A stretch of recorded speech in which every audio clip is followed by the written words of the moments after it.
అమ్మయ్య ఒక ప్లేస్ మనకుంది అని కృష్ణానగర్లో కొంతమంది కళాకారులు కానీ set department, art department, directors ఎవరైనా కష్టపడే పిల్లలు ఎవరున్నా సరే నా ప్లేస్కి వచ్చేయండి, మిమ్మల్ని మేము బాగా చూసుకుంటాం.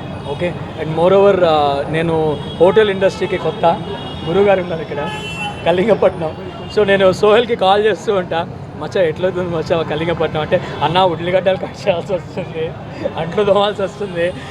నిజంగా తన పని తను చేసుకుంటూ అక్కడ వాళ్ళకి సపోర్ట్ ఇచ్చుకుంటూ is doing a great job with Kalingapatnam.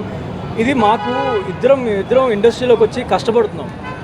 ఈరోజు రాకపోవచ్చు సక్సెస్, రేపు రాకపోవచ్చు, 10 years 20 years వాట్ ఎవర్, కానీ ఇండస్ట్రీని మేము వదిలిపెట్టాం, ఇక్కడే ఉంటాం. సో రీసెంట్గా నేను ఈ మాట యాక్చువల్లీ ఆయన కూడా ఇష్టం ఉండదు చెప్పడం. నేను బ్రహ్మానందం గారి దగ్గరికి వెళ్ళినప్పుడు ఒక మాట అన్నారు, ఆయన బ్లెస్సింగ్స్ తీసుకుందాం అని వెళ్ళాను.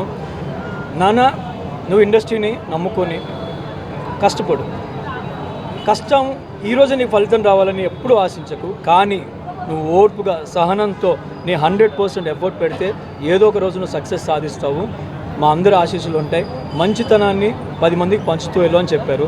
అండ్ రీసెంట్గా ఆయన ఇంటర్వ్యూలో కూడా ఒక మాట అన్నారు, మన గురించి ఎవరైనా వెనక మాట్లాడుతున్నారంటే మనం వాళ్ళకంటే ముందున్నామని అర్థం అని చెప్పారు. That is really true. So ఇవాళ మేము కొన్ని బిగ్ బాస్ నుంచి వచ్చాక చాలామంది కామెంట్స్ చేశారు, అంటే వీళ్ళు బిగ్ బాస్ నుంచి వచ్చాక వీళ్ళు ఒక్క హీరోస్ అవుతారా ఏంటంటే, నేను హీరో కోసం అయితే రాలేదు, ఆర్టిస్ట్ అవ్వాలని వచ్చాను. అఫ్ కోర్స్ మాకు ఆ పెయిన్ ఉంది, బిగ్ బాస్ నుంచి వచ్చాం ఒప్పుకుంటాం, కానీ మేము హీరోస్ అవ్వద్దా, మాకు ఆ అవకాశం లేదా, బాధ ఉంటుంది ఒక్కోసారి. చాలామంది క్వశ్చన్స్ అడుగుతూ ఉంటారు, మీకు సక్సెస్ రాదు అది రా అంటే, success not in your hands. సక్సెస్కి ఒక డెస్టినీ ఎప్పుడో ఒక రోజు వస్తుంది. సో మన ప్రయత్నం హార్డ్ వర్క్ చేయటం, వీఆర్ డూయింగ్ దాట్. కృష్ణానగర్లో ఇలాంటి దుకాణం పెట్టిర్రు, నాష్టా పక్కన పెడితే ఇప్పుడే ఇడ్లీ తిన్నా, అరే బాబా అరే రే రే రే జమానా చల్ జా రే జబర్దస్తున్నదిరా టేస్ట్, ఎట్లున్నదిరా మామా. సో ఫ్రెండ్స్ ప్లీజ్ కమ్, మీరందరూ రావాలి. అండ్ ద మెయిన్ థింగ్ ఏం నచ్చిందంటే, మా సినిమా ఇండస్ట్రీ కార్డు ఉన్న వాళ్ళకి 50% డిస్కౌంట్ అంట, పండుగ. అండ్ నాతో పాటు పక్కన మా కాజల్ ఉన్నది మాట్లాడుతుంది, ఇన్నండి నేను పోతున్నా, బాయ్. అమృతం అడ్డా. సో సన్నిధి, సో చాలా హ్యాపీగా ఉంది.